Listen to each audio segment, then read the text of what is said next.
Hot diggity dog.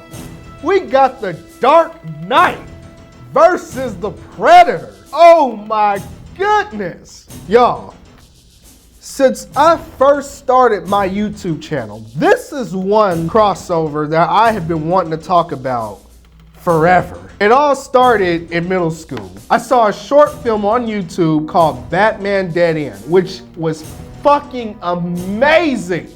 It's like the comic books come to life, giving us a Batman that looks like he came straight out of an Alex Ross panel. In this short film, he tussles with a xenomorph, and then a predator saves his life. And Batman thanks it by destroying its plasma cannon. What a dick. This is like, I don't know what the hell's going on. One minute he's tracking down the Joker, the next minute he's fighting a xenomorph, then a predator shows up. And they have a straight brawl. Middle of a dark alley, a filthy, dirty, balls to the wall fight.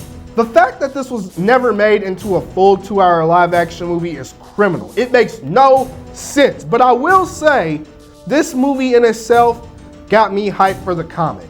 Batman versus Predator. This story is amazing.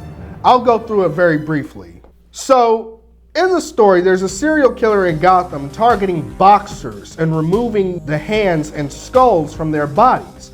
Batman eventually pinpoints the Predator's hideout in a junkyard, and they get into a gritty, dirty fight. The Predator manages to injure Batman's leg with a smart disc, but Batman uses distraction maneuvers and the environment around him to get an advantage over the Predator. And I like the difference in the way these two fight. Both of these two are hunters, but we can see the Predator relying mostly on its gadgetry while Batman is using the environment around him, trapping the Predator in junk. But then, just as Batman gets close, the Predator uses his plasma cannon, which grazes Batman, injuring him severely. Bats thought he can match the Predator's physical strength, blow for blow. But Predator got the upper hand and took out its wrist blades ready to kill Batman. And just when it was about to do so, Bruce activated the Batmobile to run the Predator down. This was a move he also pulled off in the Arkham Asylum video game against Bane. Desperate times, desperate measures, I guess. But as Batman gets in his car, the Predator, outraged, throws his spear right through the windshield. But Batman still manages to get away. And by the time the police get there, the Predator's gone too. Crazy first fight. Absolutely fucking insane. Batman, oh man, he was looking jacked up. And in the days that followed, the Predator was committing massacre after massacre in search for the ultimate prey, while Bruce recovered from his injuries. His injuries were pretty severe. I mean, he had tubes sticking out of his nose. He's wrapped up like a fucking mummy. Gotham needed him though, bad. Things were getting way out of hand. The Predator ruled the night. And I like this panel right here because it reminds me of the movie Predator 2, in which we saw Ghost, the Yautja, on top of a city skyscraper during a thunderstorm, roaring, I guess celebrating a kill. That's basically what we're getting right here. Everywhere the Predator went, it left blood, death, and destruction. And then it started targeting Batman's allies like Commissioner Gordon. Bruce had to come back. So he created an armored bat suit capable of matching the Predator's strength blow for blow. And we get a scene here that I know for a fact Zack Snyder must have loved. Remember that scene in Dawn of Justice where Batman was in his mech suit ready to fight Superman and he turned on the bat signal and waited? That is exactly what happens in this crossover. It's a stormy night. He turns on the signal and he stands there looking badass. Look at him. This is so much aura. This is what I'm talking about. This is round 2. Batman standing there, rainstorm, ready for another fight, bat signals lit up. This all draws the Predator out and it destroys the bat signal. But Bruce's new mech suit allows him to see the Predator even while it's invisible. And he takes the spear that the Predator threw at him during their first encounter and he throws it back through the Predator's shoulder, wounding him, drawing first blood. And then, oh, look at these freaking panels, y'all. Look at these panels. This is beautiful. This is, oh my God, this is so freaking good. The anticipation, the aura between these two characters. This is so freaking cool, man. I don't know why they made a Batman v Superman movie when they could have easily made a Batman versus Predator movie. That would have been so insane. I would have much rather watched this on screen. Both of these hunters had to use everything in their arsenal against one another.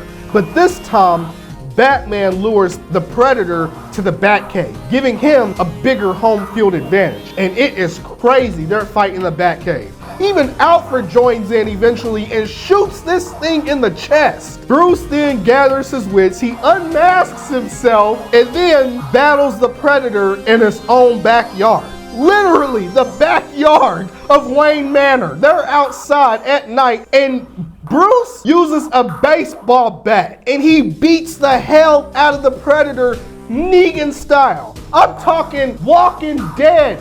Baseball bat to the face. This is crazy. This is why they call him Batman. This is absolutely insane. And then look at him. He did it. Look how he's looking at the Predator. Like, nigga, you come to my city? You think you can just come to Gotham? This is so crazy. Taking off the mask face to face to you being right outside, backyard fight to a baseball bat. Like this was amazing, man. And Bruce did it. He won. He beat him. But just as he tasted victory, a beam shined in the sky. A massive ship arrived and a fleet of other Predators came down surrounding Bruce. Now, because the Predator he fought lost to him, it had no choice but to kill itself. That's just Yautja code. We've seen it in the movies, y'all. When a Predator loses, it kills itself. This ain't nothing new. The Elder Predator then takes the alien sword and gives it to Batman, bowing to him as a sign of respect. And this reminds me of the end of the first Alien vs. Predator movie, in which we saw an Elder Predator gift an alien spear to Alexa Woods after she proved herself worthy by taking down xenomorphs. Anyways though, the Predators take their fallen brother and they leave Earth, leaving Bruce confident that they won't ever return to Gotham now that they all know what protects it. The motherfucking Batman. I'm the Batman, and you're dust.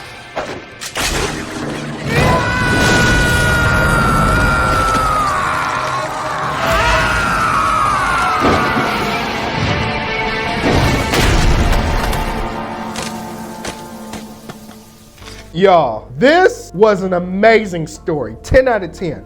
10 out of 10. This story was dark. It was bloody. It was action-packed. So action-packed. So much freaking action. And the artwork was beautiful. If you're a fan of either one of these franchises, this book is a must-have. And I like how in the end, as Bruce and Alfred walk back to the mansion, Bruce looks up at the moon and makes a comment saying, "It's a nice night, huh?" And Alfred agrees with him, saying it's a hunter's night. Absolutely amazing, man. Absolutely amazing. So y'all, this is the full book right here, the complete collected edition. And it's about the same size. Oh, it's exactly the same size as a regular size comic book. But yeah, this is the full story. I like how it's all done on black pages, adding to the darkness. And man, Bruce in that suit, like I said, so much aura. And also, after the story is over, what I really like is we get a lot of concept art that is really beautiful. Just a lot of concept art drawn by different artists. I'm not a fan of this one, but it is cool to see how different artists, interpret this amazing story. I also kind of like this one too. I like how Batman is kind of cloaked in his cape like that, and the Predator is got red lighting over him. Oh, with the blades out, really badass. This one right here reminds me of Batman Year One. It's kind of got a Frank Miller type Batman Year One artistic style to it. Look like he's falling out of a window or something. throwing a batarang at the Predator. But this one right here, this one is my favorite. Batman looks like a fucking demon, completely cloaked in darkness, coming down on the Predator. Like, yeah, there is only one monster here. This one is tight. I wanted to rip this up, not rip it up. I wanted to rip this out and tape it to my wall, but I didn't. I thought it's best to just leave it in, you know, just leave it perfect, intact. And then we also get artwork for the book covers as well, the individual single issues. And with a book like this, I personally would not collect single issues. A book like this, a major crossover like this, can only really be fully enjoyed in a complete collected deluxe edition. Full story, plus concept art in the bag. Absolutely amazing, absolutely amazing. But yeah, this was an amazing story, worth the price, worth the hype. And again, I cannot believe, I think it's criminal that they never made this into a live action movie. I think that is absolutely criminal. I would have loved to see Ben Affleck's Batman going up against the Predator. Ben was comic book built. I could definitely see his Batman fighting a Yautja. This book also reminded me a lot of Predator 2 with the city hunter Ghost. And I think that's just because it takes place in a big city, that's all. In the movie, you had it taking place in LA. In this comic, it takes place in Gotham City, and you got city hunters, you know, so I think that's why it reminds me of it. Predator 2 is my second favorite movie in the franchise, so a story that borrows elements from that automatically gets extra points for me. This is a fan's dream, and it's structured and told in a way that makes sense, and it should be on every nerd shelf. Guys, if you've never read this book, if you've never watched Batman Dead End, that's criminal. I mean, that's insane. If you never watched Batman Dead End, you should go do that right now. It's on YouTube for free. It's a short film. It's like 8 minutes long. I've watched it numerous times over the years. I can't get enough of it. I can literally watch it anytime. I love it. And I love this book too.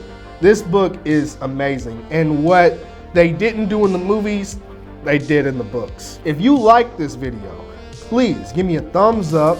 Let me know your thoughts down below. I cannot wait for Predator Badlands. Let me know what y'all think. How are y'all feeling about that? We getting Predator Badlands and Predator Killer of Killers on Hulu later this year. Amazing, amazing.